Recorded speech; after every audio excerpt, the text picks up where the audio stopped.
പ്രേമിച്ച് കഴിഞ്ഞിട്ട് ജീവിതം തുടങ്ങുന്നത് എങ്ങനെ ഉണ്ടായിരുന്നു? പ്രേമിച്ച് കഴിഞ്ഞു, രജിസ്റ്റർ മാരേജ് ചെയ്തു, വീട്ടിലോട്ട് തന്നെ തിരിച്ചു പോയി. എൻ്റെ അച്ഛൻ പറഞ്ഞു, നിങ്ങൾ രജിസ്റ്റർ മാരേജ് ചെയ്ത് റിവോക്ക് ചെയ്ത് വെക്കണം, എന്നിട്ട് അച്ഛൻ കല്യാണം കഴിപ്പിച്ചു തരും. തെറ്റാണ് നിങ്ങൾ ചെയ്തത്. അപ്പോൾ കുറേ ചേച്ചിയുടെ കല്യാണം കഴിയണം, പിന്നെ ഞാൻ ഡിഗ്രി കംപ്ലീറ്റ് ചെയ്തിട്ടില്ല, പരീക്ഷ എഴുതാനുള്ള അറ്റൻഡൻസ് എനിക്ക് തന്നില്ല ഞാൻ കല്യാണം കഴിച്ചതിൻ്റെ പേരിൽ. പിന്നെ ഞാൻ 6 പേപ്പറും കൂടെ പിന്നീട് എഴുതിയെടുക്കുക ചെയ്തത്. എന്നെ ഡിപ്പാർട്ട്മെൻറ്റിൽ നിന്ന് അറ്റൻഡൻസ് തരത്തില്ല എന്ന് പറഞ്ഞു. കല്യാണം പിരിഞ്ഞിട്ട് വാ, പരീക്ഷ അറ്റൻഡൻസ് തരാം, അല്ലെങ്കിൽ തരത്തില്ല. അപ്പോൾ അങ്ങനെ 6 പേപ്പറും എന്നുവെച്ചാൽ ഫസ്റ്റ് ഇയറും സെക്കൻഡ് ഇയറും എഴുതിയിരുന്നു, ഫൈനൽ ഇയർ എഴുതാത്തതുകൊണ്ട് ഇനിയിപ്പോൾ എല്ലാ പേപ്പറും കൂടെ ഒരുമിച്ച് എഴുതാൻ പറ്റുള്ളൂ. അപ്പോൾ അതിൻ്റെ പ്രാക്ടിക്കൽ ചെയ്തതിൻ്റെ പേപ്പർ സൈൻ ചെയ്ത് തരില്ല എന്ന് പറഞ്ഞു. ഞങ്ങളിവിടെ 3 വർഷം ക്ലാസ് തുറന്ന് വെച്ചിരുന്നു, നിങ്ങൾ ക്ലാസ്സിൽ കയറി പഠിച്ചു ഒന്നുമില്ല, പരീക്ഷ എഴുതിയില്ല. ഇനി അങ്ങനെ പറ്റില്ല, പാർവതി പോയി പ്രേമിക്കാനും പഠിക്കാനും ഒന്നും അല്ല ഇവിടെ വന്നത്. കല്യാണം രജിസ്റ്റർ മാരേജ് ചെയ്തത് റിവോക്ക് ചെയ്തിട്ട് വാ. അപ്പോൾ അങ്ങനെ പറഞ്ഞിട്ട് എല്ലാവരും കൂടെ അങ്ങനെ പറഞ്ഞു. 1990 ഓഗസ്റ്റ് 10 എൻ്റെ രജിസ്റ്റർ മാരേജ്. 1990 എനിക്കത് 20 വയസ്സ്. 91 ഡിസംബർ 9 വീട്ടുകാർ കല്യാണം നടത്തി തന്നത്. അപ്പോൾ അതിനുശേഷം ഒരു 1.5 വർഷം പല ഘട്ടങ്ങൾ എൻ്റെ വീട്ടിൽ നിന്ന് മാറ്റുന്നു, പല അച്ഛൻ്റെ കസിൻസിൻ്റെ അച്ഛൻ്റെ പെങ്ങിൻ്റെ വീട്ടിൽ കൊണ്ടുപോയി കുറേ നാൾ താമസിപ്പിക്കുന്നു. ബ്രെയിൻ വാഷ് ചെയ്യാൻ അടിപൊളി ബ്രെയിൻ വാഷുകളൊക്കെ ഉണ്ടായിരുന്നു. അച്ഛന് ഞാനും കൂടെ ബ്യൂട്ടിഫുൾ ബ്രെയിൻ വാഷുകളുണ്ടായിരുന്നു. ഒന്ന് തൃക്കുന്നപ്പുഴ മംഗലത്ത് അച്ഛൻ്റെ അമ്മയുടെ അനിയത്തിൻ്റെ വീടുണ്ട്. അപ്പോൾ അവിടെ കടലിനകത്തോട്ട് ഇങ്ങനെ ഇറങ്ങിപ്പോയി. അപ്പോൾ അവിടെ ഇങ്ങനെ നിന്നിട്ട് ഇങ്ങനെ നിലയില്ലാത്തിടത്ത് ഇങ്ങനെ നിൽക്കുമോ, ഭയങ്കര രസമുണ്ട്. അവിടെ ചോദിച്ചു, മോളെ ഇത് വേണോ നിനക്ക്, പൊള്ളാച്ച കടലിൽ ചോദിക്കുന്നത്. ഞാൻ ഭയങ്കര കൂട്ടം. അത് കഴിഞ്ഞ് കോട്ടയത്ത് എത്തിയിട്ട് പല കാര്യങ്ങൾ ചെയ്യണം, എൻ്റെ മനസ്സ് മാറ്റാം. സിനിമ കാണാം, എന്ത് ഞാൻ പറഞ്ഞാലും കൊണ്ടുപോകും. അവിടെ പോകണം, ഇവിടെ പോകുന്നു, മലയിൽ കൊണ്ടുപോകും, എവിടെ പോകണം എല്ലാം. അപ്പോൾ കഴിക്കുക. അപ്പോഴത്തേക്ക് സിനിമ കാണാൻ കൊണ്ടുപോയി. ഓട്ടോ ആയിപ്പോയി സിനിമ. അച്ഛൻ ഇങ്ങനെ ഇരിക്കുന്നു സിനിമ. അച്ഛൻ ഒരു സിനിമ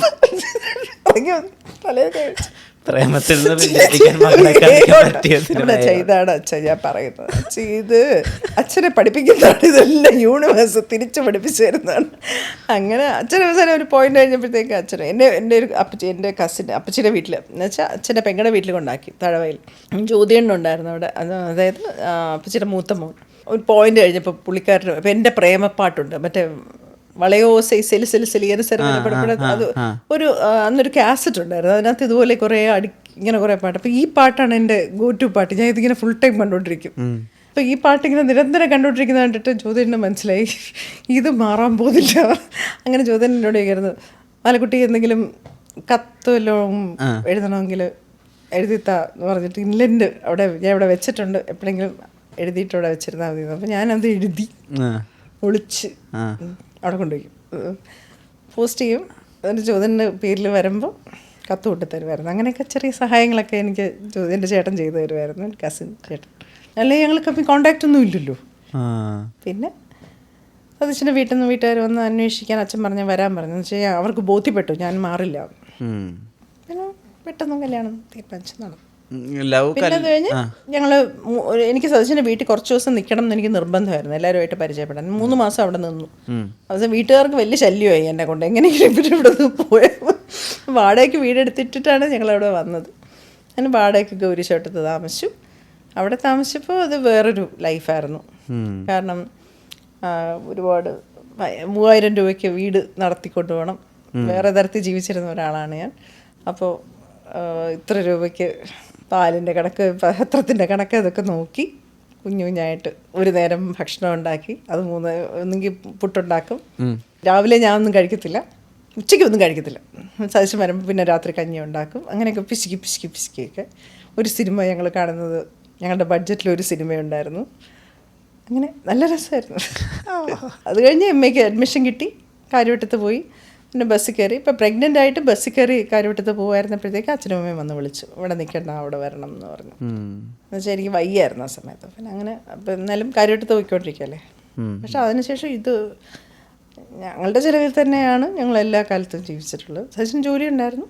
പിന്നെ വീട്ടിലും മാറി, അങ്ങോട്ട് പോയി എൻ്റെ വീട്ടിലോട്ട് പോയി. അവിടെ ആരും ഉണ്ടായിരുന്നില്ല എന്നുവെച്ചാൽ പ്രഗ്നൻ്റൊക്കെ ആയിട്ട്. പിന്നെ ഏഷ്യാൻ്റെ ജോലി കിട്ടി. അപ്പോൾ ആങ്കറിങ് തുടങ്ങി. അപ്പോൾ എനിക്ക് കുറച്ച് വരുമാനം ഉണ്ടായി. കുഴപ്പമില്ലാതെ പിന്നെ അങ്ങോട്ട് ടെലിവിഷനിലൊക്കെ ഷോ ഒക്കെ ചെയ്യാൻ തുടങ്ങി, പാരലായിട്ട് പൈസ ഉണ്ടായി തുടങ്ങി. ഏത് കോളേജ് കാലഘട്ടം ഏറ്റവും ഇഷ്ടം? Degree, MA, MPhil? മൂന്നാണ്. ഓൾ സയൻസിൽ വെറുതെ ഫ്രണ്ട്സിൻ്റെ കൂടെ ഒരു രസമൊക്കെ ആയിരുന്നു, ഞങ്ങളെല്ലാവരും കൂടെ ക്ലാസ്സിലെ ബഹളങ്ങൾ. വിമൻസ് കോളേജ് ഒരു സെലിബ്രേഷൻ ആയിരുന്നു, ഓർഗനൈസിങ്, യൂത്ത് ഫെസ്റ്റിവലുകൾക്ക് പോവുക, പിന്നെ പ്രോഗ്രാമുകൾക്ക് കുട്ടികളെ കൊണ്ടുപോവുക, ബസ് അറേഞ്ച് ചെയ്യുക, ഒരു സംഘാടന പല കോട്ടയത്ത് പോവുക, കൊല്ലത്ത് യൂത്ത് ഫെസ്റ്റിവലിന് പിള്ളേരെ കൊണ്ടുപോവുക, കോമ്പറ്റീഷന് പ്രാക്ടീസ് ചെയ്യിപ്പിക്കുക, ഡ്രസ്സ് വാങ്ങിക്കുക, അങ്ങനെ ഒരു ഭയങ്കര ഉത്സവം പരിപാടിക്കും. അതൊക്കെ ഇവൻറ്റ്ഫുൾ ആയിരുന്നു വിമൻസ് കോളേജ്. കാര്യമെടുത്ത് പോകുമ്പോൾ ഞാൻ പ്രഗ്നൻ്റ് ആണ്. പഠിക്കുക എന്നുള്ളൊരു കാര്യമുള്ളൂ. ലൈബ്രറി ഇരുന്ന് ഫുൾ ടൈം അപ്പോഴാണ് സൈക്കോളജി എൻജോയ് ചെയ്യാൻ തുടങ്ങിയത്. ഞാൻ മുഴുവൻ സമയം പഠിക്കുമായിരുന്നു. വിമൻസ് കോളേജിലെ ക്ലാസ്സിലേ ഞാൻ കയറിയിട്ടില്ല. ടീച്ചർ മോളിൽ വരും, ഞങ്ങളുടെ മരത്തിൻ്റെ അവിടെ നിന്ന് മേളിൽ നോക്കിയാൽ ഫിസിയോളജി സൈക്കോളജി ഡിപ്പാർട്ട്മെൻറ്റ് വരുന്നില്ലേ എന്ന് ചോദിക്കുമ്പോൾ ഇല്ല ടീച്ചർ കുറച്ച് തിരക്കുണ്ട്. കിറ്റി ടീച്ചറൊക്കെ പാർവതി മരത്തിൻ്റെ മുട്ടിക്കാട് ഒന്ന് വിളിക്കുമോ എന്നൊക്കെ ചോദിക്കുന്നത്. ടീച്ചർ മരിച്ചു പോയി, പ്രിൻസിപ്പലേ ആയിരുന്നു. ഞാൻ ഭയങ്കര വേറൊരു തരത്തിലുള്ള ആഘോഷമായിരുന്നു, ഭയങ്കര സെലിബ്രേഷനായിരുന്നു കോളേജ്. എന്തൊക്കെ ചെയ്തിട്ടുണ്ട് വിഷ്ണു പറയാൻ പറ്റില്ല. അതൊരു അനുഭവമാണ്. അത് ഒരുപാട് ഞാനിടയ്ക്കൊന്ന് എഴുതിക്കൊണ്ടിരുന്നു ഫേസ്ബുക്കിൽ. പിന്നെ ഞാനത് അയച്ചു തരാം. വിഷ്ണു എഴുതിയ കുറച്ച് പീസസ് ഉണ്ട് ഫേസ്ബുക്കിൽ കിടപ്പുണ്ടെങ്കിൽ അയച്ചു തരാം കേട്ടോ. ഞാൻ അയച്ച ഭയങ്കര രസമായിരുന്നു അത്. ആ കാലഘട്ടം ഒരുപാട് പേരുടെ ഹംസമായിരുന്നു. ഞാൻ പ്രേമത്തിൻ്റെ ഹംസം. ഒരു ഓട്ടോ കല്യാണങ്ങൾ നടത്തിയിട്ടുണ്ടോ? രജിസ്റ്റർ മാരേജ് ഒപ്പിടാനൊക്കെ പോയിട്ടുണ്ടോ? രജിസ്റ്റർ മാരേജ് ഓടാനൊക്കെ സഹായിച്ചിട്ടുണ്ട്, ഒപ്പിടാൻ ഞാൻ പോയിട്ടില്ല. ഭയങ്കര ധൈര്യമായിരുന്നു അല്ലേ കൊച്ചിലെ മുതല്? ഭയങ്കര ധൈര്യമായിരുന്നു. എല്ലാവരുടെയും പ്രേമം കത്ത് എൻ്റെ വീട്ടിലായിരുന്നു വരുന്നത്. രാവിലെ വരുമ്പോൾ ഒരു ബാഗിനകത്ത് ക്യൂ നിൽക്കും ആൾക്കാർ. ഓക്കെ പോസ്റ്റ് ബാഗ് കൊടുക്കുന്ന ഒരു കത്ത് എൻ്റെ വീട്ടിലെ പ്രേമ കത്തുകൾ മുഴുവൻ വീട്ടിൽ. ആങ്കറായിട്ട് ഉൾക്കാഴ്ച 97 തൊട്ട് സുപ്രഭാതം, സനൽ പോറ്റി, BR പ്രസാദ്, രാജശ്രീ വാര്യർ, ഞാൻ. അതിനുശേഷം കൈരളിയിൽ ശുഭദിനം, അനന്തപത്മനാഭൻ ഞാൻ. ആ സമയത്ത് ആര്യ, അനൂപ് മേനൻ. അത് കഴിഞ്ഞ് അനന്തപത്മനാഭൻ, പത്മനാഭ സന്നമാൻ. അതിനുശേഷം അനൂപ്, ഞാൻ, ആര്യ, സുന്ദർ, അങ്ങനെ. അത് 2004 വരെ. അത് കഴിഞ്ഞ് ഞാൻ അവിടെ നിന്ന് ഒരു ബ്രേക്ക് എടുത്തിട്ടാണ് LLB ജോയിൻ ചെയ്തത്. ആ സമയത്ത് ദൂരദർശനിലും സൂര്യ ടി വിയിൽ പൊൻപുലരി, ദൂരദർശനിൽ ഫ്രീലാൻസ് ഇൻ്റർവ്യൂസും ലൈവ് ഷോസും, നിശാഗന്ധി, കൂട്ടുകാരി. ഓൺലൈനിൽ വന്നപ്പോൾ ആങ്കറിങ്ങിൻ്റെ ഒരു രീതി മുഴുവനായിട്ടൊക്കെ മാറിയല്ലോ. അക്കാഡമിക് ലെവലിലെ ആങ്കേഴ്സ് ഇപ്പോൾ പണ്ടത്തെ അത്ര വായിക്കുന്നില്ല, പണ്ടത്തെ അത്ര അവെയർ അല്ല, ഇതിനൊരു ചിട്ടയില്ല, അങ്ങനത്തെ തോന്നലുകളൊക്കെ ഉണ്ടോ? നമ്മളുടെ ഓഡിയൻസും വ്യത്യാസമായിരുന്നില്ലേ? ഞങ്ങളുടെ ഓഡിയൻസും വ്യത്യാസം. ഇപ്പം നമ്മളിപ്പോൾ ഒരു എഴുത്തുകാരിയുടെയോ, ഇപ്പോൾ ഉദാഹരണത്തിന് കടവനിട്ട, അല്ലെങ്കിൽ ഒരു ആൾ വിനയേന്ദ്രൻ, ഒരു കവി വന്നു, അല്ലെങ്കിൽ N കൃഷ്ണപിള്ള സാർ വന്നു, സാനു മാസ്റ്റർ വന്നു, അങ്ങനെ സീനിയർ ആയിട്ടുള്ള ആർട്ടിസ്റ്റുകളായി. ഇപ്പം T പത്മനാഭൻ വന്നു. ഇത് മുഴുവൻ വായിച്ചിട്ടുള്ളവരാണ് ഞങ്ങളുടെ ഓഡിയൻസ്. അപ്പം നമുക്കൊരു തെറ്റാനുള്ള ഒരു പോസിബിലിറ്റി ഇല്ല. ഇപ്പം ഷേഖൂട്ടി എന്ന് ഞാനൊരു കഥ ചോദിച്ചു കഴിഞ്ഞാൽ, അല്ലെങ്കിൽ ഷേഖൂട്ടിയുടെ ഒരു കഥ എന്ന് ഞാൻ പറഞ്ഞ ആ ക്യാരക്ടറിന് അത് വായിച്ചിട്ട് നാളെ അതിനെക്കുറിച്ച് നിങ്ങൾ ചോദിച്ചപ്പോൾ അതിനകത്ത് ഇന്ന ഒരു തെറ്റ് വന്നു എന്ന് പറയാൻ റെഡി ആയിട്ടിരിക്കുന്നവരാണ് ഞങ്ങളുടെ ഓഡിയൻസ്. എന്ത് കഥ എടുത്താലും, മനസ്സിലായോ? അപ്പോൾ ഒരു പ്രകാശം പരത്തുന്ന പെൺകുട്ടി എന്ന് പറയുന്ന ഒരു പോപ്പുലർ കഥയിൽ എനിക്ക് നിൽക്കാൻ നോക്കൂല. എനിക്ക് അദ്ദേഹത്തിൻ്റെ എല്ലാ കഥകളിലെയും, അദ്ദേഹത്തിൻ്റെ നളിനകാന്തി എന്ന് പറയുന്ന അദ്ദേഹത്തിൻ്റെ രാഗങ്ങളെക്കുറിച്ചുള്ള കഥകളെക്കുറിച്ചും എല്ലാ കഥകളുടെയും ടെക്സ്ചറിങ്ങിനെക്കുറിച്ചും അദ്ദേഹത്തിൻ്റെ പൊതുസ്വഭാവത്തിലും പോയി ആ ഇൻ്റർവ്യൂ തീർക്കാൻ പറ്റുള്ളൂ. കാരണം അത് പ്രതീക്ഷിക്കുന്നവരാണ് എൻ്റെ ഓഡിയൻസ് ആയിരുന്നത്. പിന്നെ ഞങ്ങളോട് നാളെ ആരാണ് ഗസ്റ്റ് എന്ന് പോലും പറയാതെ ഞങ്ങൾക്ക് ഗസ്റ്റുകളെ തരും. ഇപ്പോൾ ഞാൻ ഏറ്റവും ബഹുമാനിക്കുന്ന ഏഷ്യാനെറ്റിലുണ്ടായിരുന്ന ശരത്ചന്ദ്രൻ, അദ്ദേഹമാണ് ഞങ്ങളെ ട്രെയിൻ ചെയ്യുന്നത്. ഇപ്പോൾ അദ്ദേഹം ഞങ്ങളോട് ആരാണ് ഗസ്റ്റ് എന്ന് പറഞ്ഞു തരില്ല. അപ്പോൾ പറയും ശ്രീദേവി ആണ് നാളെ ഗസ്റ്റ്. ഇപ്പോൾ ശ്രീദേവി ആരാണ് എന്ന് ചോദിച്ചാൽ വരുമ്പോൾ രാവിലെ അഗ്നിഹോത്രം എഴുതിയ ശ്രീദേവി എന്ന് പറഞ്ഞാൽ ഞങ്ങൾ ആ അഗ്നിഹോത്രം ഞങ്ങൾ വായിച്ചിരിക്കണം. എങ്ങനെ വായിച്ചിരിക്കണമെന്നൊന്നും ചോദിക്കരുത് എൻ്റെ പൊന്നു ഇഷ്ടം, വായിച്ചിരിക്കണം, അല്ലെങ്കിൽ നിങ്ങളെ കൊണ്ട് ഇതിനെ കൊള്ളൂല. എങ്ങനെ വായിച്ചിരിക്കണം എന്ന് ചോദിക്കരുത്, വായിച്ചിരിക്കണം. ആ സമയത്ത് DC ഇറങ്ങിയ മാതൃഭൂമിയിൽ നിന്ന് ഇറങ്ങുന്ന പുസ്തകങ്ങൾ ഞങ്ങൾ അപ്പോൾ അപ്ഡേറ്റഡ് ആയിക്കോണം. കാരണം ആ 2-3 ആഴ്ചക്കകം വിളി വന്നിരിക്കും. ഒരു ആഴ്ചപ്പതിപ്പിൽ വരുന്ന ഒരു കഥ, ഒരു കറണ്ടായിട്ട് പത്രത്തിൽ നടക്കുന്ന ഒരു കോൺവെർസേഷൻ. സിനിമാക്കാരില്ലല്ലോ. അപ്പോൾ ഇപ്പോൾ ഒരു പെയിൻറ്റിങ് എക്സിബിഷനാണ് നടന്നുകൊണ്ടിരിക്കുന്നതെങ്കിൽ ആ പെയിൻറ്റിങ് എക്സിബിഷന് ഒരാൾ വരാൻ സാധ്യതയുണ്ടെന്ന് ഞങ്ങൾ അതിനെക്കുറിച്ച് പഠിച്ചിരിക്കണം. പക്ഷെ പിന്നീട് ഫിലിം ആക്ടേഴ്സിന് ഇൻ്റർവ്യൂ ചെയ്യാൻ തുടങ്ങിയ സമയത്ത് ശ്രീവിദ്യാനെ ഇൻ്റർവ്യൂ ചെയ്തതല്ലേ? വിദ്യാമ ഇൻ്റർവ്യൂ അതായത് അവർ മരണപ്പെട്ടപ്പോൾ അത് ടെലികാസ്റ്റ് ചെയ്യണ്ടായിരുന്നില്ല ലൈവായിട്ട്? അത് വിദ്യാമ്മയുടെ ഇൻ്റർവ്യൂ ചെയ്ത് ദൂരദർശന് വേണ്ടി. ആ ആ ആദ്യത്തെ മാമിൻ്റെ ആ ഒരു അസുഖത്തിൻ്റെ ഫേസ് കഴിഞ്ഞിട്ടുള്ള ഫസ്റ്റ് ഇൻ്റർവ്യൂ കൊടുത്തത് ദൂരദർശനിലായിരുന്നു. അതിനുവേണ്ടി അവരുടെ എല്ലാ പടങ്ങളും കാണുകയും അസിസ്റ്റന്റ് ഡയറക്ടേഴ്സിനെ വിളിക്കുക, ഡയറക്ടേഴ്സിനെ ഞാനൊരു അറിഞ്ഞ അപ്പോൾ ഒരു കസേര മേശയിട്ട് അവിടെ ഇരുന്നതാണ്, ഒരു ഫോട്ടോ എടുത്തെടുത്ത് വെച്ചിട്ട് എൻ രാജേന്ദ്രൻ തൊട്ട് അവരെക്കുറിച്ച് അവർ വർക്ക് ചെയ്തിട്ടുള്ള KG ജോർജ് തൊട്ട് സകലരെയും വിളിച്ച് പ്രിപ്പയർ ചെയ്ത്. പക്ഷെ അവർക്ക് വലിയ ഇഷ്ടപ്പെട്ട ഇൻ്റർവ്യൂ, ചോദിച്ചതിനൊക്കെ ഉത്തരം പറഞ്ഞു. അങ്ങനെയുള്ളത് നമ്മൾ അറിയുന്നു. ലാലേട്ടനെ 4 വട്ടം ഇൻ്റർവ്യൂ ചെയ്തിട്ടില്ലേ? ഇപ്പോൾ ലാലേട്ടനെ പറ്റിയ ആളുകൾ ഉത്തരങ്ങളിൽ പറയുന്നൊരു കാര്യമുണ്ടല്ലോ, അദ്ദേഹത്തിൻ്റെ ഒരു നയതന്ത്രം, അതങ്ങനെയല്ലേ മോനെ, അത് ഹാപ്പനിങ് അല്ലേ മോനെ. അത് ഇപ്പോൾ 4 വട്ടം ചെയ്യുമ്പോഴും അവൻ്റെ ഒരു ഇത് പഠിച്ചിട്ടുണ്ടാവും, ഒരു രീതി, ഇദ്ദേഹം ഇങ്ങനെയായിരിക്കും ഉത്തരം പറയാതുകൊണ്ട് ഇങ്ങനെയായിരിക്കണം ചോദിക്കണം. തന്മാത്രയുടെ ഷൂട്ടിങ്ങിൻ്റെ ഇടയ്ക്ക് 10 മിനിറ്റ് ദൂരദർശൻ ഇൻ്റർവ്യൂ കൊടുത്തത്. 10 മിനിറ്റ്. ഞങ്ങൾ 7:30 ചെല്ലുന്നു, 7:40 നിർത്തുന്നു ഇൻ്റർവ്യൂ. ഞങ്ങൾ 6:30 അവിടെ ചെല്ലണം. സാർ 7:30 ഇറങ്ങി വരും, 7:40 വരെ ഇൻ്റർവ്യൂ. ഇതാണ് നമ്മളോട് പറഞ്ഞിരുന്നത് ബ്രീഫ്. അതിനും ഈ പറഞ്ഞ പോലെ ഞാനൊരു 200 പേജ് നോട്ട് ബുക്ക് മുഴുവൻ പ്രിപ്പയർ ചെയ്ത് വെച്ചിട്ടാണ് ഇൻ്റർവ്യൂവിന് പോയത്. അദ്ദേഹം ഇങ്ങനെ നന്നായി വായിക്കും അല്ലേ എന്ന് ഞാൻ ചോദിക്കുകയാണ്. അപ്പോൾ അദ്ദേഹം എങ്ങനെ അറിയാം ഞാൻ വായിക്കുന്നത് എങ്ങനെ അറിയാം. അപ്പോൾ ഞാൻ പറഞ്ഞു വായിക്കും എന്ന് കേട്ടിട്ടുണ്ട്. അപ്പോൾ ഞാൻ പറഞ്ഞു സാർ ഇപ്പോൾ വായിച്ചുകൊണ്ടിരിക്കുന്നത് മങ്ക് ഹു സോൾഡ് ഹിസ് ഫെറാറിയാണ്. ഓ ശരി. അപ്പോൾ അത് വായനയെക്കുറിച്ച് അപ്പോൾ പുള്ളി ഓപ്പൺ അപ്പ് ചെയ്യും. അപ്പോൾ റോബിൻ ശർമ്മ അത് ഇതെന്നൊക്കെ. അതുപോലെ വരയ്ക്കുന്നതിൻ്റെ നമ്പൂതിരിയായിട്ടുള്ള ബന്ധം, പെയിൻറ്റിങ്ങിനെ കുറിച്ച് ചോദിച്ചപ്പോൾ അത് ഞാൻ അങ്ങനെ നമ്പൂതിരിയായിട്ടുള്ള ബന്ധം അത് സ്പെസിഫിക് ആയിക്കഴിഞ്ഞാൽ പിന്നെ സംസാരിക്കും. ഓക്കെ സ്പെസിഫിക് ആയിട്ട് എന്താണ് ഞാൻ ആ പറയുന്നതിൻ്റെ കാര്യം എന്ന് ചോദിക്കുമ്പോൾ അത് ഇന്ന കാരണമാണ് ഞാൻ ചോദിക്കുന്നത്. അങ്ങനെ വരുമ്പം അങ്ങനെ ആ ഇൻ്റർവ്യൂ 1.5 മണിക്കൂർ ഉണ്ടായിരുന്നു. ആ ഇൻ്റർവ്യൂ 10 മണിക്ക് ഇൻ്റർവ്യൂ ബ്രേക്ക് ചെയ്തത്. ഇടയ്ക്ക് വെച്ച് 8:30 9 മണിക്ക് 8:30 ബ്രേക്ക് ചെയ്ത് 10 മിനിറ്റ് എല്ലാവരും അങ്ങോട്ടും ഇങ്ങോട്ട് വർത്തമാനം കഴിഞ്ഞ് പിന്നെയും സ്റ്റാർട്ട് ചെയ്ത് 10 മണിക്കാണ് സാർ ആ ഇൻ്റർവ്യൂ. 2 മണിക്കൂറായിട്ടാണ് ദൂരദർശനിൽ ആ ഒരു ഈദിൻ്റെ അന്ന് ടെലികാസ്റ്റ് ചെയ്തത്. ഒരു ദിവസം പിറ്റേ ദിവസം 1 മണിക്കൂറായിട്ട്. അപ്പോൾ പ്രിപ്പയർ ചെയ്താൽ സംസാരിക്കും. വണ്ണം കുറേയും കൂടുകയും ചെയ്തുകൊണ്ടിരിക്കുന്നതിനെ കുറിച്ചുള്ള ഒരു ക്വസ്റ്റ്യൻ ആയിരുന്നു എൻ്റെ ആദ്യത്തെ രൂപത്തെക്കുറിച്ച്. അവിടെ നിന്ന് അങ്ങനെ തുടങ്ങി അപ്പോൾ തന്മാത്രയുടെ അഭിനയം, അങ്ങനെ ഓരോ എൻ്റെ ന്യൂവാൻസസിനെ കുറിച്ചും, അപ്പം ഈ പറയുന്ന തിയറീസിനെ കുറിച്ചും സാറ് പ്രോസസ്സിനെ കുറിച്ചും എല്ലാം ഇരുവറിനെ കുറിച്ച് കുറേ നേരം സംസാരിച്ചു. ഇരുവറിൻ്റെ പ്രധാനപ്പെട്ട ഷോട്ടുകളെക്കുറിച്ച്, ഒരു റൗണ്ട് ട്രോളി ഷോട്ടിനെ കുറിച്ച്, കാലെടുത്ത് വെക്കുന്ന ഷോട്ടിനെ കുറിച്ച്, മണിരത്നമായിട്ടുള്ള ബന്ധത്തെക്കുറിച്ച് ഒരുപാട് കാര്യങ്ങൾ. പിന്നത്തെ ഒരു ഇൻ്റർവ്യൂ എന്ന് പറയുന്നത് പത്മപ്രിയായിട്ടുള്ള വടക്കുന്നാഥൻ എന്ന് പറഞ്ഞ പടത്തിൻ്റെ പ്രൊമോഷനായിരുന്നു. അത് ഇൻ്റർവ്യൂ ആയിട്ട് കൂട്ടാൻ പറ്റത്തില്ല. പിന്നെ അതുപോലെ അറബി ഒട്ടകത്തിൻ്റെ ഒരു പ്രൊമോഷൻ, പിന്നെ ഒരു ഇൻ്റർവ്യൂ തന്നെയായിരുന്നു. അത് 2007 ജാനുവരി 1 ലാസ്റ്റ് ഇൻ്റർവ്യൂ. അത് ന്യൂ ഇയറിന് വന്ന ഇൻ്റർവ്യൂ. മമ്മൂക്കായിട്ട് പ്രജാപതി എന്ന് പറഞ്ഞ സിനിമയുടെ പ്രൊമോഷന് വേണ്ടിയിട്ടുള്ള ഒരു ഇൻ്റർവ്യൂ ആയിരുന്നു. ആ ഉത്തരങ്ങൾ എങ്ങനെയായിരുന്നു? അദ്ദേഹം എന്ത് പറഞ്ഞാലും അനുസരിക്കുന്നു. നമുക്ക് ഇനി അടുത്ത് ഇങ്ങനെ അപ്പം എങ്ങനെ ഇരിക്കട്ടെ, ഇങ്ങനെ ഇങ്ങനെ ചോദിച്ചു അതൊക്കെ അങ്ങനെയൊക്കെ. അന്ന് ഭയങ്കര ഫ്രീ ആയിട്ടുള്ള ഒരു, എനിക്ക് ഭയങ്കര ഞാൻ എന്നെ അറിയാലോ, ഞാൻ കയറിയില്ലേ, എൻ്റെ ഞങ്ങളുടെ ചെയർമാൻ അല്ലായിരുന്നു, എന്നെ പരിചയം ഉണ്ടായിരുന്നു. ഷോ ഒക്കെ ചെയ്യുമ്പോൾ താഴെ വന്നിരിക്കുമായിരുന്നു, ഞങ്ങളുടെ താഴെ ഫ്ലോറിൽ വന്നിരിക്കുമായിരുന്നു. ഇതൊക്കെ സംസാരിക്കാൻ കളിയാക്കോ കൂടുതൽ എന്തെങ്കിലുമൊക്കെ പറഞ്ഞ് കളിയാക്കും. പക്ഷെ ഇൻ്റർവ്യൂ ഒക്കെ ശ്രദ്ധിക്കുമായിരുന്നു. എല്ലാ ഇൻ്റർവ്യൂവും കാണുകയൊക്കെ ചെയ്യും, സകല ഇൻ്റർവ്യൂ കാണും. നീലത്താമര കഴിഞ്ഞപ്പോൾ പറഞ്ഞു കൊള്ളായിരുന്നു കേട്ടോ അഭിനയം, അങ്ങനെയൊക്കെ പറഞ്ഞു. അദ്ദേഹം ഇങ്ങനെ ഇടയ്ക്കിടയ്ക്ക് ഈ ഞങ്ങളുടെ മോർണിംഗ് ഷോയുടെ സെറ്റുകൾ ഇങ്ങനെ മാറ്റി പരീക്ഷിച്ചുകൊണ്ടിരിക്കുമായിരുന്നു. എനിക്ക് നമുക്ക് ഭയങ്കര ഇഷ്ടമാണ് വിഷ്ണു, നല്ല മനുഷ്യനാ. ഇപ്പൊ പറഞ്ഞാൽ എല്ലാം കാണും. ഇപ്പൊ ചേച്ചിയോട് ചിലപ്പോൾ സംസാരിക്കുമ്പോൾ ചിലപ്പോൾ ചേച്ചി ചെയ്ത മറ്റേ ഗ്രേസ് വില്ലാനെ പറ്റിയിട്ടൊക്കെ ചിലപ്പോൾ പുള്ളി പറഞ്ഞു എന്ന് വരും. എല്ലാം അറിയാം, സകലതും അറിയാം. പക്ഷെ എന്നെയൊക്കെ എപ്പോഴും കളിയാക്കുക, അങ്ങനെ ഒരു ഭയങ്കര സ്വീറ്റായിട്ട് സംസാരിക്കുന്ന പരിപാടിയൊന്നുമില്ല. എങ്ങനെ അറിയാം, നിങ്ങൾക്ക് എങ്ങനെ അറിയാം എന്നൊക്കെ പറഞ്ഞിട്ട്. ഞാൻ പിന്നെ ഭീഷ്മപർവ്വത്തിൻ്റെ സമയത്ത് എനിക്ക് ഫോട്ടോ ഇല്ല കേട്ടോ അദ്ദേഹത്തിൻ്റെ കൂടെ. അബുക്ക പറഞ്ഞു അതും എല്ലാവരും ഫോട്ടോ എടുക്കുന്നത്, മറ്റേ താടി കഴിഞ്ഞിട്ടുള്ള ഫോട്ടോ എല്ലാവരും ഫോട്ടോ എടുക്കും, പാർവതി ഫോട്ടോ എടുക്കാം. അപ്പോൾ ഞാനും ഇങ്ങനെ ഫോട്ടോ എടുക്കാൻ പോകാനോ എന്ന് പറഞ്ഞ് ഇങ്ങനെ ചമ്മി ഇങ്ങനെ പോവുക.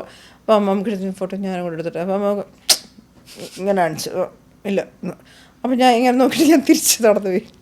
അപ്പോൾ നമുക്ക് എൻ്റെ അടുത്ത് എടുത്തില്ലേ, ഞാൻ പറഞ്ഞില്ല മമ്മൂക്ക ചെല്ലണ്ടെന്ന് പറഞ്ഞു. അങ്ങനെയൊന്നുമില്ല, വാ ഞാൻ കൊണ്ടുപോകാം. ഞാൻ പറഞ്ഞില്ല വേണ്ടെന്ന് പറഞ്ഞില്ലേ, എനിക്ക് ഒരു സങ്കടമൊക്കെ. അടുത്ത അമ്മയുടെ മീറ്റിങ്ങിന് ഫോട്ടോ എടുത്ത് വെച്ചിട്ട് ഒരു സെൽഫി എടുത്തു. എനിക്ക് ആ ഹാപ്പി സർദാറിൻ്റെ സിനിമയിലെ പ്രശ്നങ്ങളൊക്കെ വന്നപ്പോൾ നമുക്ക് എടുത്താണ് ഞാൻ പറഞ്ഞത്. നമുക്ക് അപ്പം തന്നെ ബാധുക്കെ പറഞ്ഞു വിട്ട് എന്താണ് പ്രശ്നം നോക്കാനൊക്കെ പറഞ്ഞത്. നമുക്കൊരു കാരണവരെ പോലെ നമുക്കൊരു വിഷമമൊക്കെ പറയാൻ പറ്റും. ഈ നെഗറ്റിവിറ്റി എങ്ങനെയാ ഇഗ്നോർ ചെയ്യണേ? കൊള്ളില്ലേ? നല്ല വേദന എടുക്കുന്ന സംഭവങ്ങൾ ആളുകൾ ഫേസ്ബുക്കിൽ എഴുതില്ലേ കമന്റ്സ് ആയിട്ട്? അവരുടെ മാനസികാവസ്ഥയല്ലേ, നമ്മളുമായിട്ട് ബന്ധമില്ലല്ലോ. എനിക്ക് അതൊന്നും പാവം തോന്നും. ഒന്നാമത് എന്തിനാണ് അവർ ഇപ്പം പലപ്പോഴും ഞാൻ ഈ നെഗറ്റീവായിട്ട് പറയുന്ന ആൾക്കാരുടെ അടുത്ത് നിന്ന് എന്താ മോനെ എന്നൊക്കെ ചോദിച്ചു കഴിഞ്ഞാൽ, ആ ചേച്ചി എന്നോട് മിണ്ടിയോ നേരം അടുത്ത കമൻറ്റ്, എൻ്റെ അടുത്ത് ആദ്യമായിട്ട് ഒരു സെലിബ്രിറ്റി മിണ്ടുന്നു എന്നൊക്കെ. അപ്പോൾ നമ്മളെ ഞാൻ സെലിബ്രിറ്റി ആയിട്ട് മിണ്ടിയതല്ല കേട്ടോ, ഞാൻ സാധാരണക്കാരിയാണ് നമ്മൾ. അപ്പോൾ അവരുടെ പ്രശ്നം തീർന്നു. ചിലപ്പോൾ എന്നെക്കാട്ടി ടാലൻ്റ് ഉള്ള ഒരാളായിരിക്കും ആ കമൻറ്റ് ഇട്ടേക്കുന്നത്, അയാൾക്കൊന്നും എവിടെ എത്താൻ പറ്റി കാണില്ല. അങ്ങനെ ആയിരിക്കും നമ്മൾ അവരെ നെഗറ്റീവായിട്ട് കാണും, ഫ്രസ്ട്രേഷനും സങ്കടവും ഒക്കെ കാണും. അവർ ചിലപ്പം ഭയങ്കര സ്കൂളിൽ ഭയങ്കര മിടുക്കരായിട്ട് ഡ്രാമ ചെയ്തിട്ടുള്ള എല്ലാവരെക്കാട്ടി കഴിവുണ്ടായിരുന്ന ഒരു പയ്യനായിരിക്കും. ജീവിത യാഥാർത്ഥ്യങ്ങൾ കൊണ്ട് വല്ല സൗദി അറേബ്യ കിടക്കുകയായിരിക്കും ജോലിയും ചെയ്തുകൊണ്ട്. അയാളായിരിക്കും ചിലപ്പോൾ നമ്മളെ ചീത്ത പറയുന്നത്. നമുക്കറിയാമോ അവരുടെ കാലം, അവരെന്താണെന്ന്, അവരാരാണെന്ന്. നമ്മളവരെ നെഗറ്റീവായിട്ടുള്ള ഒരു ഫേക്ക് പ്രൊഫൈലായിട്ട് കാണുന്നു. അവരെ ഫേക്ക് പ്രൊഫൈലിൽ നിൽക്കാനുള്ള അവരുടെ സാഹചര്യം, അവർ നമ്മളെ ചീത്ത പറയാനുള്ള അവരുടെ മാനസികാവസ്ഥ, അവരുടെ സങ്കടം നമുക്കറിയോ. ചിലപ്പോൾ അവരുടെ ഭാര്യ അവരെ ചതിച്ചു കാണും, അല്ലെങ്കിൽ അവരുടെ ഭർത്താവ് കാമുകനും അവരെ ചതിച്ചു കാണും. അവരെ ആരും ഇല്ലാത്തൊരു അവസ്ഥയിലായിരിക്കും അവർ നിൽക്കുന്നത്. അപ്പോൾ അവർക്ക് നമ്മളോട് ദേഷ്യം വരും. അവർക്ക് അവരുടേതായ ന്യായീകരണങ്ങളാണ്. നമുക്ക് അവരെ അറിയാമോ? നമ്മളെന്തിനാ അവരെ കുറ്റം പറയുന്നത്? അവർക്ക് അവരുടേതായ ഒരുപാട് വിഷമത്തിൽ നിന്നേ ആൾക്കാർ ചീത്ത പറയുള്ളൂ. സങ്കടത്തിൽ നിന്ന് മാത്രമേ ആൾക്കാർ ഫ്രസ്ട്രേറ്റഡ് ആയിട്ട് വേറൊരാളെ ചീത്ത പറയൂ, അല്ലാതെ പറയില്ല. അപ്പം ഞാൻ എപ്പോഴും വിചാരിക്കുന്നത് ഇവർക്ക് എന്തോ വിഷമമുണ്ട്, അവർക്ക് എത്തേണ്ടടുത്ത് എത്താൻ പറ്റില്ല, അവരെന്തുകൊണ്ട് കഷ്ടമാണ്, അവർക്ക് ഫേക്ക് പ്രൊഫൈലിനകത്ത് നിന്ന് ഒരാളെ തെറി പറയേണ്ട ഒരു മാനസികാവസ്ഥയും ഗതികേടും അവർക്ക് വന്നിരിക്കുകയല്ലേ. അപ്പോൾ അവർക്ക് അവരാഗ്രഹിച്ചൊന്നും അവർക്ക് ആവാൻ പറ്റിയില്ല, അവരുടെ മുഖം പോലും അവർക്ക് കാണിക്കാൻ പറ്റുന്നില്ല. നമ്മളവരോട് സഹതപിക്കുക, ദൈവമേ അവർക്ക് വേണ്ടി പ്രാർത്ഥിക്കുക, അവർക്ക് നല്ലത് വരട്ടെ, അവരുടെ വിഷമങ്ങൾ മാറട്ടെ, അവരെ ആരെങ്കിലും ചതിച്ചു കാണും, അങ്ങനെയൊക്കെ ഞാൻ ആലോചിക്കും. അല്ലാതെ എന്നെ എന്തെങ്കിലും പറഞ്ഞു ഞാൻ ചിന്തിക്കില്ല. പിന്നെ ഫാമിലിയൊക്കെ പറയുമല്ലോ, എന്നെ മാത്രം ബാധിക്കാത്ത കാര്യമാകുമ്പോൾ എനിക്ക് ശരിക്കും സങ്കടം വരും.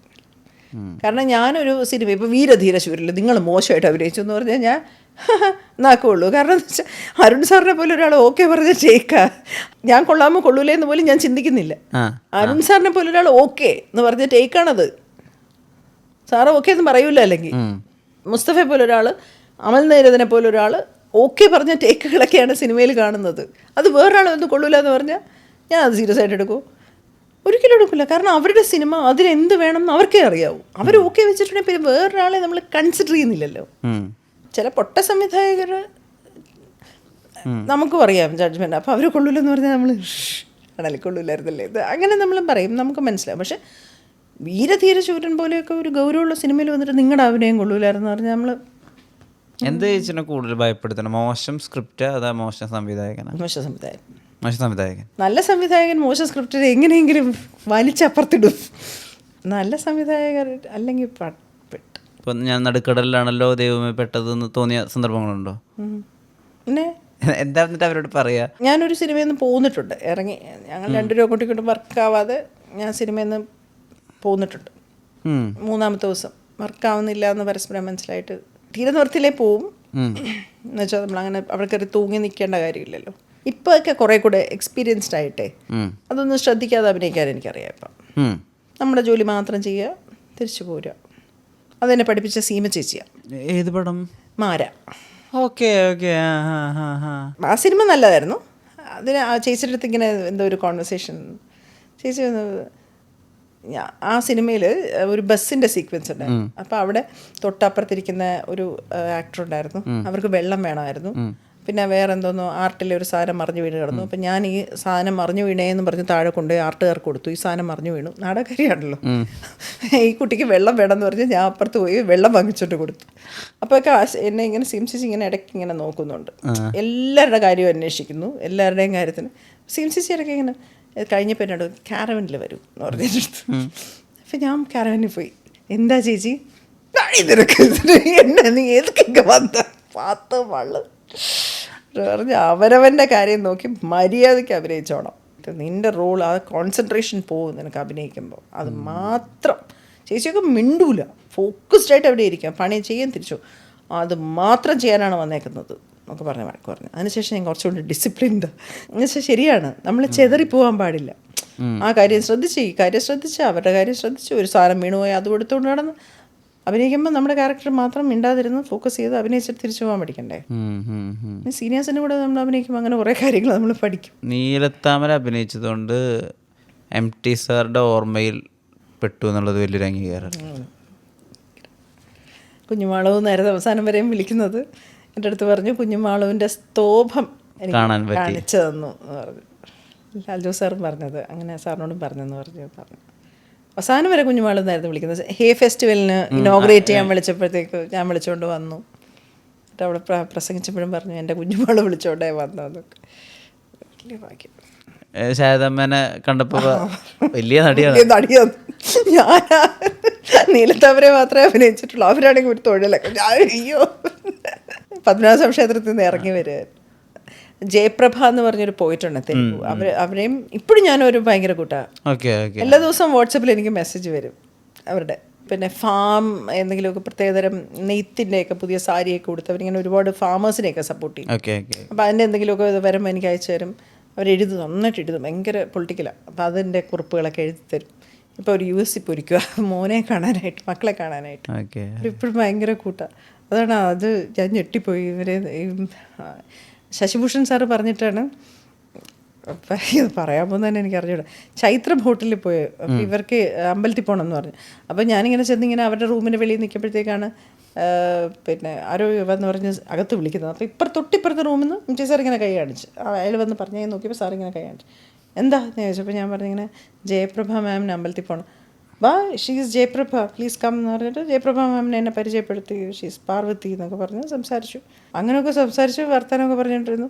കുറച്ച് കഴിഞ്ഞ് തമാശകളൊക്കെ ആയി, സംസാരമൊക്കെ ഇരുന്നു. എൻ്റെ അടുത്ത് പറഞ്ഞു, ഞാൻ പറഞ്ഞു ഇറങ്ങട്ടെ എന്ന് വെച്ചാൽ ഇരിക്കുന്നു പറഞ്ഞു. അങ്ങനെ വർത്തമാനം Jayaprabha ma'am, Vasu throw away your beedi. ഇത് ഞാൻ ത്രോ അവേ വാസു, നമ്മളയ്യോ സാറാണെങ്കിൽ എന്നെ നോക്കുന്നത് അയ്യോ ചെറിയ ചമ്പലായില്ലേ എന്നൊരു സംശയം.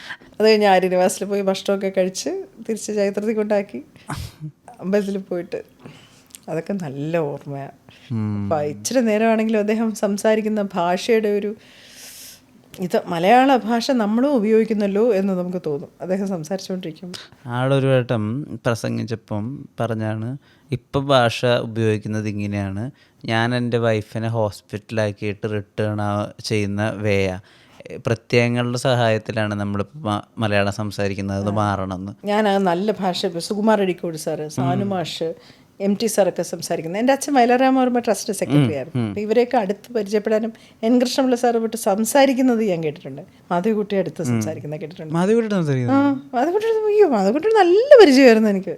അപ്പോൾ സംസാരിക്കുന്നതേ ഭാഷ ഉപയോഗിക്കുന്ന രീതിയുണ്ടല്ലോ, എന്തൊരു ശുദ്ധിയാണ്. ഇതേ കാര്യം നമ്മളും ഉപയോഗിക്കുന്നു മലയാളം എന്നും പേരിൽ. സുകുമാരടിക്കൂടെ എന്തോ ആരെക്കുറിച്ച് ഇങ്ങനെ എന്തൊരു ദുരാഗ്രഹമാണ് എന്നിങ്ങനെ പറഞ്ഞാൽ എനിക്ക് എപ്പോഴും ഇങ്ങനെ, നമ്മളിപ്പോഴും പറയുമോ ആ വാക്ക്, ദുരാഗ്രഹമാണ് പറയുമ്പോഴേ ഒരു വേറെ തരം വാക്കുകൾ പറയും. ഭയങ്കര കേൾക്കാൻ ഭയങ്കര ഇമ്പമായിരിക്കും ആ വരിക്കകത്ത്. നമ്മൾ പറയുമ്പോൾ എന്തോ പോലെ നമ്മൾ പറയും തമിഴ് ഭയങ്കര ലിറിക്കലാണ്. നന്നായിട്ട് പറയാൻ അറിയാവുന്നവർ സംസാരിക്കുന്നതായിട്ട് അത് ലിറിക്കലാണ്. BR പ്രസാദ് ഒഴുകും. ഇതൊരു ശുദ്ധിയായിരുന്നു സംസാരിക്കുന്നതിന് പ്രസാദ്. ഭയങ്കര അറിവും അറിയുന്ന കാര്യത്തെക്കുറിച്ച് അങ്ങറ്റം വരെ. ഈ രാഗങ്ങളൊന്നും പാട്ടുകാർക്ക് അത്ര അറിയണ്ടോന്ന് അറിയണ്ടാവില്ല. ഇല്ല, പ്രസാദിനെ ഒരു ഇതിനെ വിളിച്ചല്ലോ, അവർ മാറി മാറി മാറി രാഗം പാടിക്കൊണ്ടിരുന്ന് പ്രസാദ് പേര് പറഞ്ഞുകൊണ്ടേയിരുന്നു. കൈതപ്രത്തിൻ്റെ ഒരു പ്രോഗ്രാമിന് ഏഷ്യാനെറ്റ്. അതിൻ്റെ പ്രത്യേകതകളും എല്ലാം. പാടത്തില്ല പ്രസാദ്. അതെ, പാടില്ല.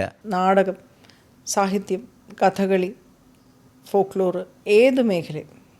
പ്രസാദിൻ്റെയൊക്കെ ഒരുപാട് നല്ല സ്ക്രിപ്റ്റ് ഉണ്ടായിരുന്നു. ഒക്കെ വെറുതെ ഇരുന്ന് ഒന്നും ചെയ്തില്ല.